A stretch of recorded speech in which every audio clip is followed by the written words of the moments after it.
A day in the life of a teacher. They're all different, but teachers don't, not all of them. Some don't have a life just like anybody else in any profession. Some do different things, but different things every day as well, each individual teacher. But a day in the life, at least this one. I get up every morning and exercise, get outdoors in nature, and I love it.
So, some people talk about not being able to see the forest for the trees. So, getting out in nature helps us do that. So, when I'm out, I'm seeing the forest and the trees and putting human life in context of the world, the big picture, the ecology we live in. Help keep me connected so I can learn more and help keep students connected. This morning, I wanted to do a little more exercise. Went to some different parks in the area I live in, and it was awesome. I saw a red-shouldered hawk way up in a tree, dead part, calling out, got some good video. Looked at our local creek after we had some rain, made some nice video. Maybe I'll have to put a little bit in here if I can, like, go into iMovie. Maybe I can, like, sew some of that in.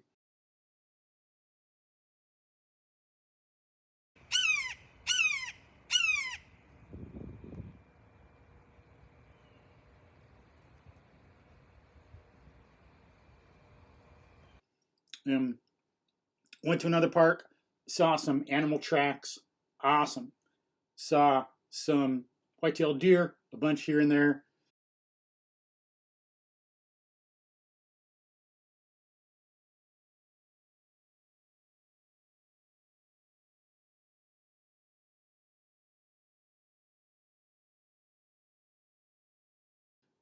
Saw some tracks of some idiots, you know, think the world revolves around them, throw beer cans, crap like that, tear stuff up.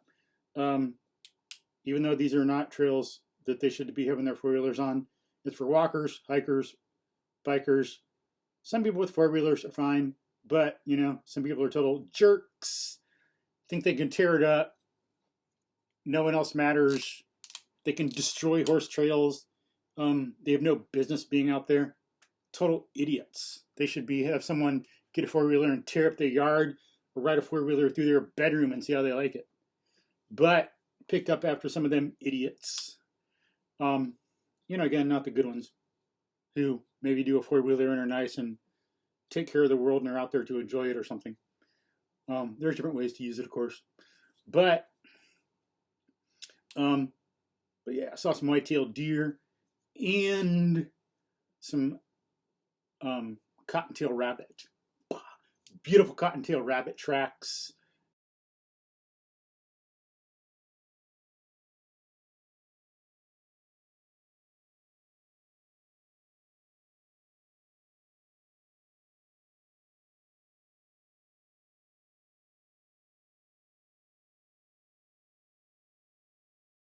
And some beaver tracks. Ooh, saw some beaver chew on a tree. Saw some nice beaver tracks.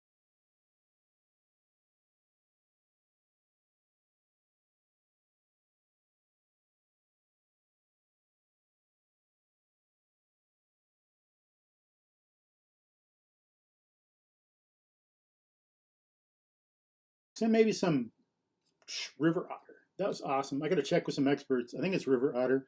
I need to check. I don't see enough to have that one down well. but I know I saw a beaver and maybe a river otter. So awesome.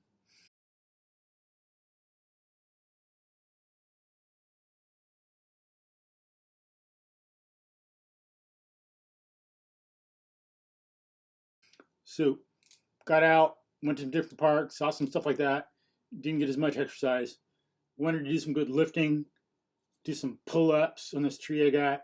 Do like 5 sets of 12 or 17 pull-ups and some other stuff. But that's what some of us do. Exercise. Got a railroad tie I like to do squats with, one-legged squats. But that's what some of us do. Then got to do stuff in the day. So have to listen to things, or I want to. Just part of being curious, interested in life, developing one's fullest, looking more at the big picture, knowing the forest and the trees, listening to something about the OODA loop, George Boyd's OODA loop. What is it? Observe, orient, decide, act.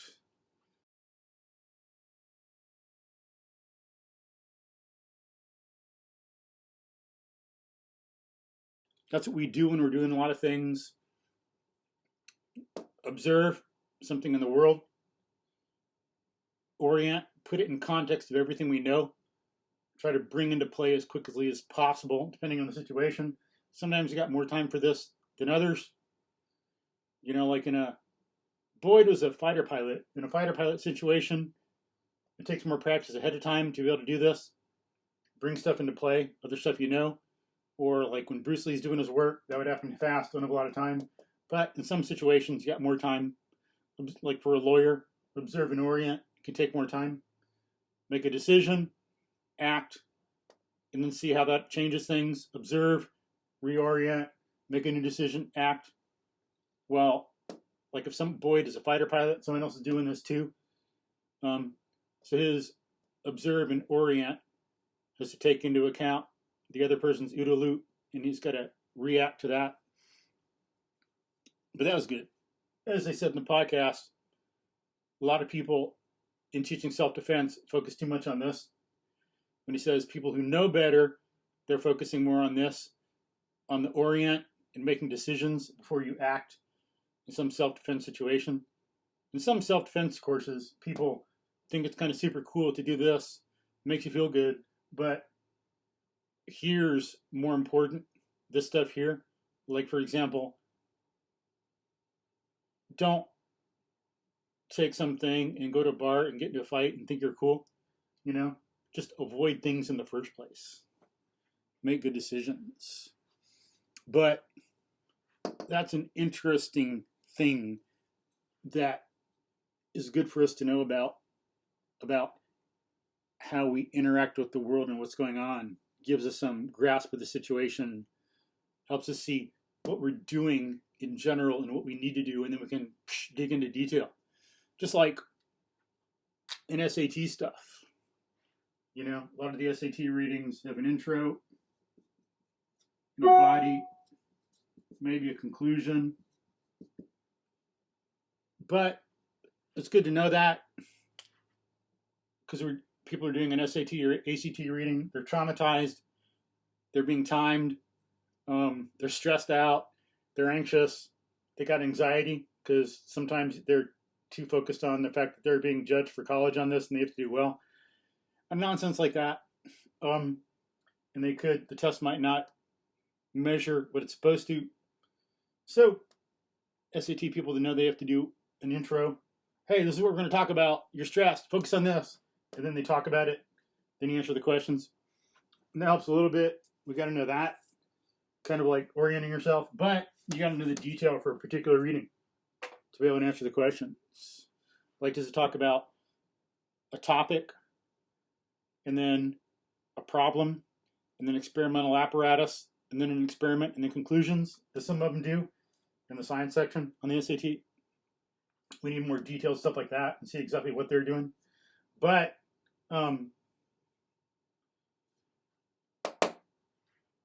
it's important for, thinking about what you're doing in law and being a fighter pilot, fighting, things like that, different situations, looking at a situation in general. So there's one thing I listened to today. Interesting. Then some of us actually read logic books so we know how to teach better.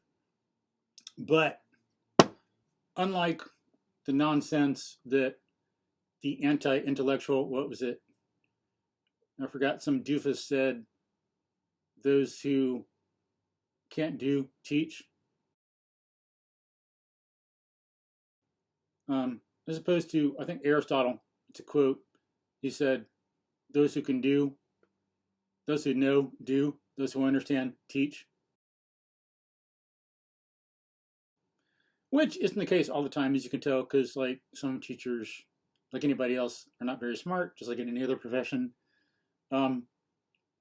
But that's what it takes to really be a good teacher. If you don't understand, you have no business being in there. It's got to be beyond merely knowing something, which you can do to do a certain career. And the better, the more you understand something, the better you can do the career.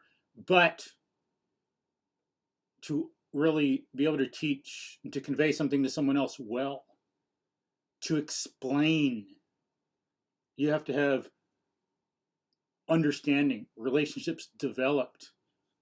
So a good teacher is going to dig into things like that as well. Techniques, methods. So that's what some of us are actually out there doing. Learning to be better teachers, to help our students be better.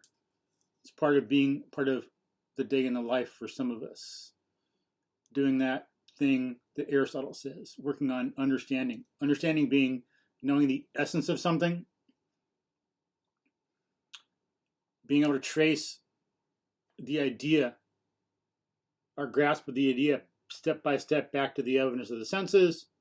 It doesn't have to be every single step, like every single teeny tiny little step, but at least the basic ideas, and then you can fill in through the years more and more as you just talk to other people who know what they're doing.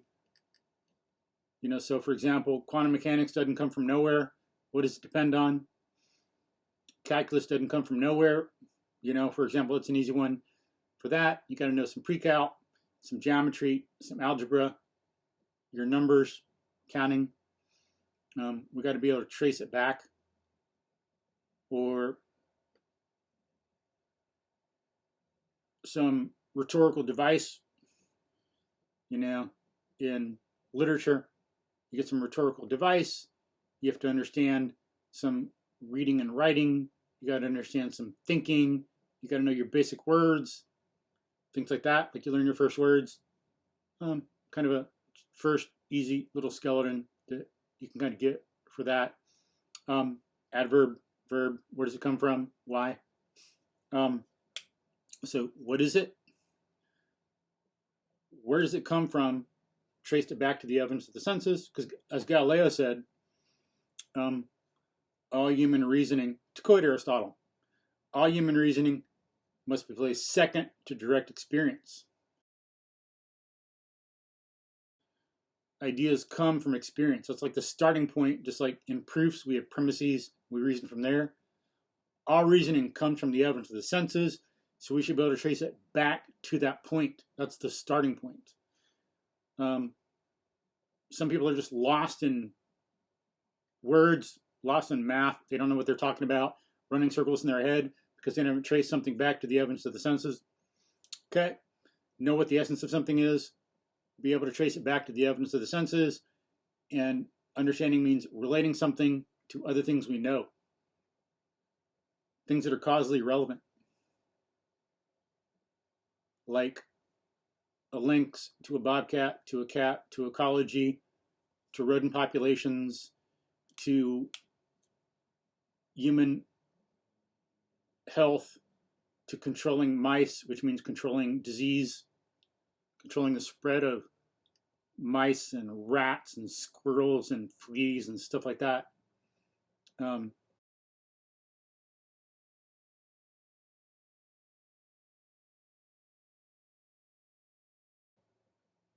Same thing with owls and coyotes and snakes are very important for controlling the population. Understanding them means knowing things like that and how they help make our world better.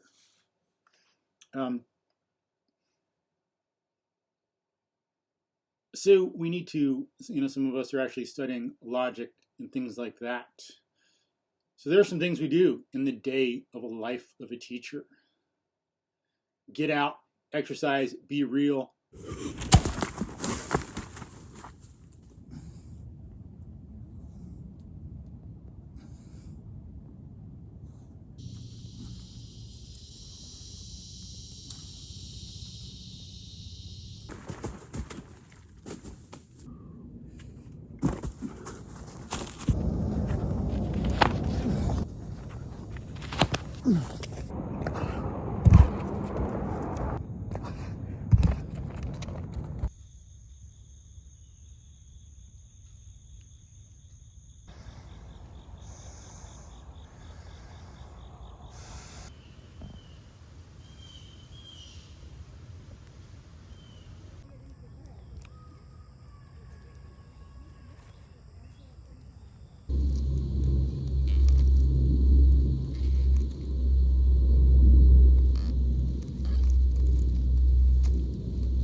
Instead of just talking the talk, we should walk the walk and be out seeing the forest and the trees and studying them on our own.